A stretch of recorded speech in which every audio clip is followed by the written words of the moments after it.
प्रगती होते आहे। आज जागतिक सिंह दिवस।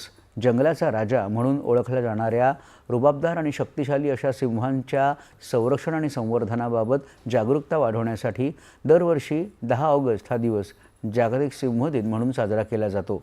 वन्यजीव रक्षण आणि संवर्धनासाठी केंद्र सरकार वचनबद्ध असून वनाधिकारी, संवर्धन क्षेत्रातील तज्ज्ञ, स्थानिक समुदाय आणि सिंहांच्या रक्षणासाठी अथक कार्य करणारे अशा सर्वांच्या प्रयत्नांची फलनिष्पत्ती दिसून येते आहे, असं केंद्रीय वन आणि हवामान बदल मंत्री भूपेंद्र यादव यांनी आपल्या संदेशात म्हटलंय। सिंहांच्या नैसर्गिक अधिवासाचं संरक्षण व्हावं आणि नैसर्गिक साखळीतलं वन्यजीवांचं महत्त्व अधोरेखित करण्यासाठी केंद्र सरकारनं विविध उपक्रम हाती घेतलेत।